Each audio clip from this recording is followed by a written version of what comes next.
उस्मान शाहिद साहब, अब चूंकि बाज़ाब्ता तौर पर मुज़ाकरात का आगाज़ हो गया है, दोनों पार्टीज आमने सामने बैठ चुकी हुई हैं। ये टेक्निकल मुज़ाकरात हैं, ज़रा हमें समझाइए टेक्निकल मुज़ाकरात होते क्या हैं, ये आज क्या होगा और अगले 60 रोज़ क्या होगा फिर? देखिए जी, ये वही टेक्निकल मुज़ाकरात हैं जिसके लिए 20 महीने लगे थे। P5+1 जो JCPO की बात हम कर रहे हैं, तो 2 महीनों के अंदर जो है ये नतीजा हेज़ हो जाएंगे। मतलब सीइंग इज़ बिलीविंग, अगर ऐसा पॉसिबल है तो इरानियन ने मेरे ख्याल में जो जंग के अंदर चीज़ जीती थी उसको महफूज कर लिया डॉक्यूमेंट के सूरत के अंदर। जो 14 नकात हैं, अगर उसको पढ़ भी लिया जाए तो मेरे ख्याल में इरानियन बात की आपको समझ आ जाएगी। देखिए, उनकी फॉरेन पॉलिसी की गवर्निंग लॉजिक बड़ी क्लियर है, कमिटमेंट फॉर कमिटमेंट और एक्शन फॉर एक्शन है।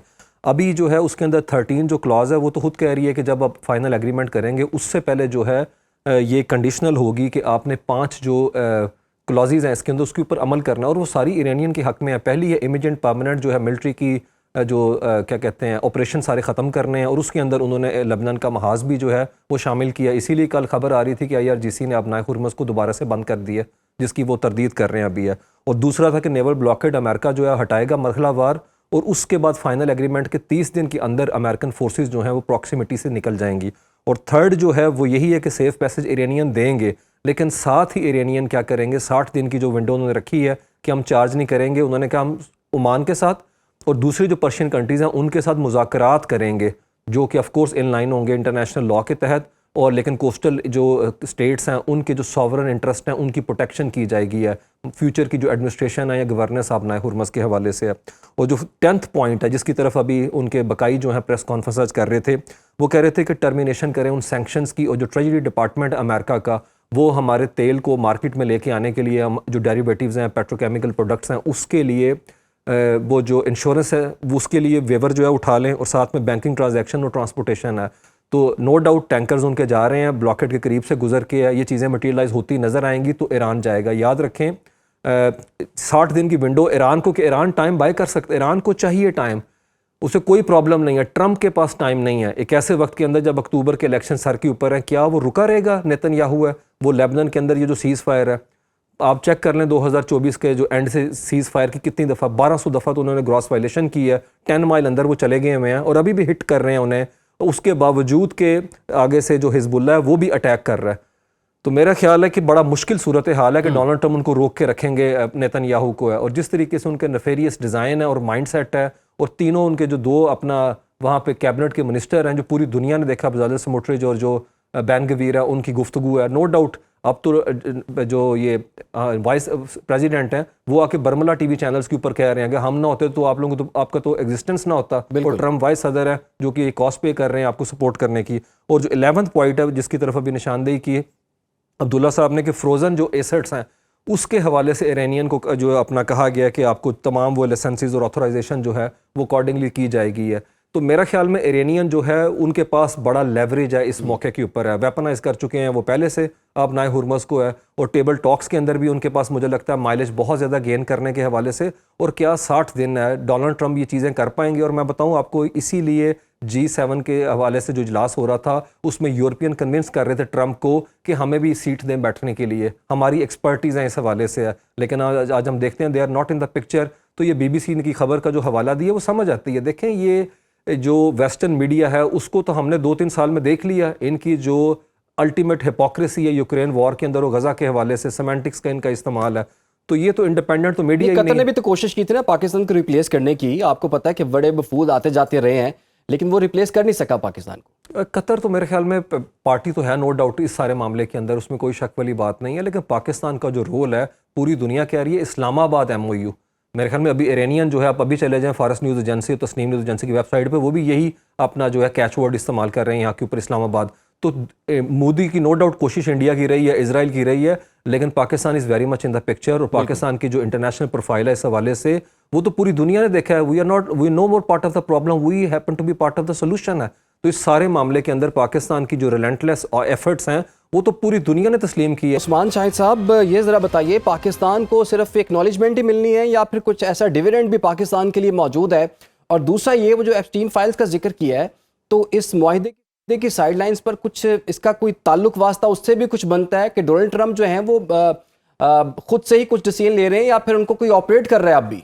जी डेफिनेटली इसमें कोई शक नहीं है। खुद जो अपना गूगल है, फेसबुक है, उन्होंने ये कहा कि जो सर्च इंजन है उन्होंने देखा कि 70% एप्स्टीन फाइल के हवाले से जो सर्च है वो कम होगी जब ये अटैक लॉन्च किया गया ईरान के ऊपर है। तो ये तो डोनाल्ड ट्रंप का हमेशा से एक अपना वतीरा रहा है, वो डाइवर्जन करते हैं।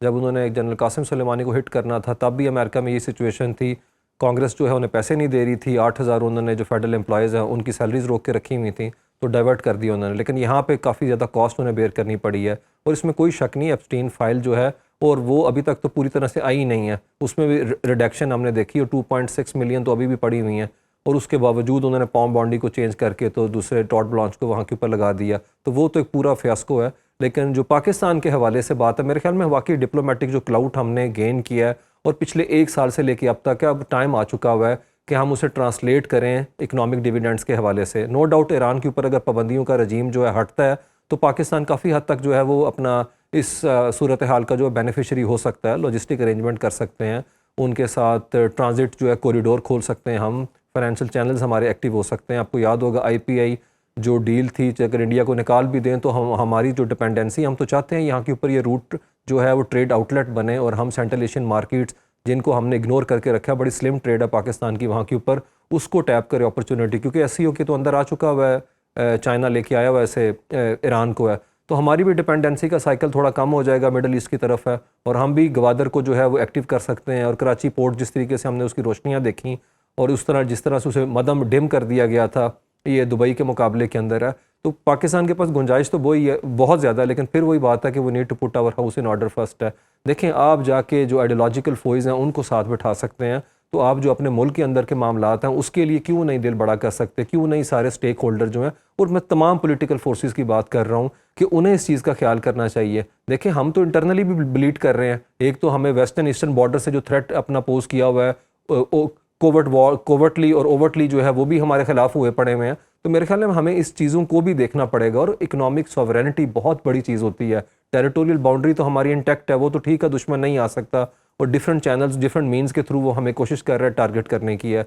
दूसरा, पाकिस्तान को चाहिए GCC कंट्री से 2016 से पाकिस्तान ट्राई कर रहा है कि फ्री ट्रेड एग्रीमेंट हो जाए, अभी तक वो जो है चीज़ें जो है अभी तक लिम्बो के अंदर है, वो नहीं अभी तक हो सकी। मुझे लगता है इस तरफ भी पाकिस्तान को ध्यान देना पड़ेगा। फिर MOU की तो लाइन लगी हुई थी, मुझे याद है पिछले 5-7 साल के अंदर ये बड़ी खबरें साइन हो गए, लेकिन वो मटेरियलाइज क्यों नहीं हुए फिर? ऐसे ही है। तो मेरे ख्याल में वो CPEC के हवाले से भी हमें देखने की बड़ी अच्छी ज़रूरत है कि जो चाइनीज़ कंसर्न्स हैं इस हवाले से उसको एक्टिव करने की ज़रूरत है।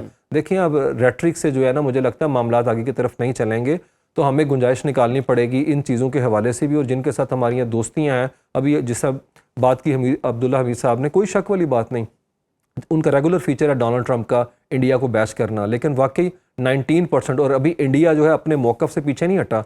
उन्होंने डेयरी प्रोडक्ट के अंदर अमेरिकन पैसे को जो है वो उसकी इंडक्शन होने नहीं दी है। उन्होंने कहा नहीं, हम किसी सूरत नहीं चाहते हमारे किसान जो हैं वो अपना वल्नरेबल हो जाएंगे, और अपना वोट बैंक भी उसने इंटैक्ट रखा है मोदी ने। तो मेरे ख्याल में हमें भी थोड़ा सा जो है ना इस मामले की तरफ देखना चाहिए। और फिर वही बात है, हमारे अपने मुल्क के अंदर जो सिचुएशन है ओवरऑल आप देखें हैं तो नेवर ए डल मोमेंट, अगर हम बात करें काफ़ी ज़्यादा क्राइसिस हैं इस हवाले से, तो हमें उन चीज़ों की तरफ भी मेरे ख्याल में सोचना चाहिए, देखना चाहिए, और एक पॉलिटिकल एक्यूमन जो है वो नज़र आना चाहिए हमारी पॉलिटिकल लीडरशिप के हवाले से। और मैं शहबाज शरीफ साहब को अप्रिशिएट करता हूँ, उन्होंने फ्लोर ऑफ द हाउस ये बार बात की है। याद रखें, अपनी बोटी के लिए पूरा बकरा ज़बा ना कर दें।